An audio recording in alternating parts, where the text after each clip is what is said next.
Oui, bonjour, Michel Demolder, président de la commission locale de l'eau du Sage-Vilaine. Donc moi, c'est plutôt avec ma casquette d'élu là que je vais parler des modèles, hein. Et en resituant peut-être sur l'historique aussi de la construction du Sage-Vilaine, hein, puisque le premier Sage a été approuvé en 2003. Et par exemple, sur la problématique inondation, on a connu des crues en 1995, en 1999, en 2000 et 2001. Donc vous voyez des fréquences de crues centenales, hein, qui ont amené, alors d'une part, des élus à s'interroger sur qu'est-ce qui peut exister comme moyen de prévention, de moyens de protection, hein, et qui ont interrogé aussi sur le besoin de connaissances.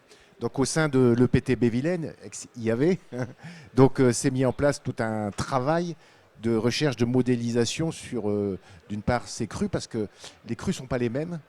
C'est-à-dire que la crue de 99, vous voyez, c'était lié à la tempête. Donc, forte pluie sur un temps très court. Et par contre, si on prenait la crue de 2001 et sur un espace de pluviométrie beaucoup plus long, quoi, hein.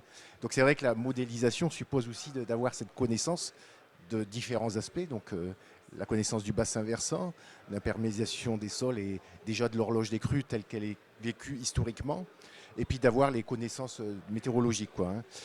Nous, en tant qu'élus, ce qui était intéressant, c'est d'avoir d'une part cette connaissance parce qu'il y avait la pression aussi de la population et d'associations de riverains pour dire mais qu'est-ce qui peut exister comme protection. Il y avait déjà cette réflexion pour atténuer l'effet des crues. Alors je dis bien atténuer, hein, pas sur des protections totales.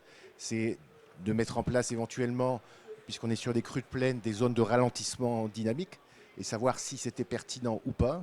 On avait des villes comme Châteaubriand, hein, qui posaient cette question, donc il y a eu cette recherche là.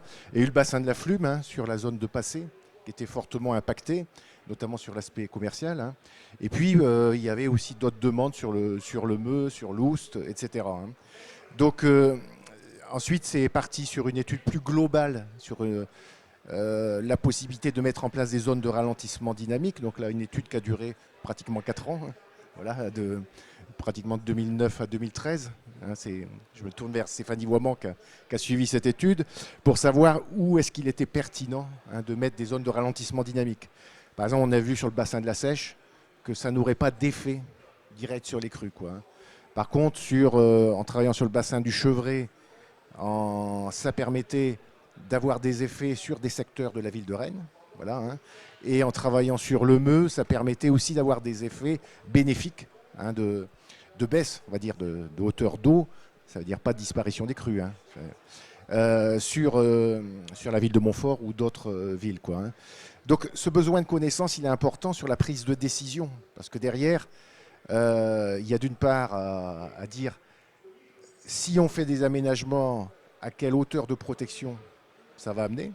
Est-ce que ça sera valable pour des crues centenales ou plutôt sur des crues plus fréquentes, hein, crues décennales ou crues trentenales, hein. Et d'autre part, savoir si au niveau de l'analyse, hein, qu'on appelle coût-bénéfice, qui est demandé d'ailleurs, hein, quand on fait ce type de démarche dans les programmes d'action de prévention des inondations, si vraiment ça vaut le coup d'avoir ce type de protection à tel ou tel endroit, quoi, hein.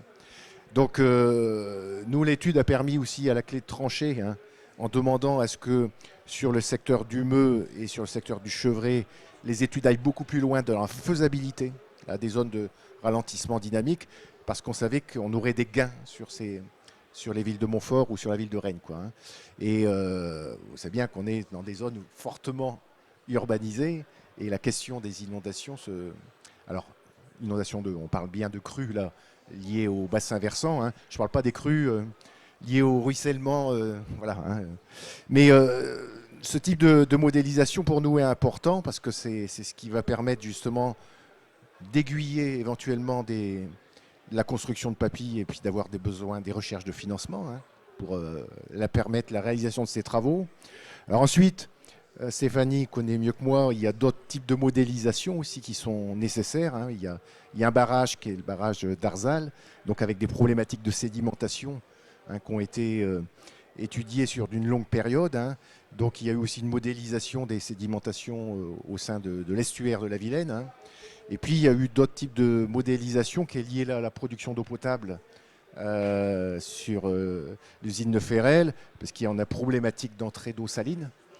Donc l'idée d'une écluse supplémentaire, hein, permettant justement de réduire le temps de passage des bateaux de plaisance, puisque on est sur un fleuve, hein, où il y a la production d'eau potable, il y a la protection des inondations, il y a la navigation fluviale. Donc il faut prendre en compte tous ces besoins-là, et ça nécessite d'avoir des modélisations aussi qui affinent la connaissance et qui permettent la prise de décision. Puisque là, on est sur des investissements qui sont relativement lourds, hein, puisqu'on est sur plus de 20 millions d'euros sur une écluse, quoi.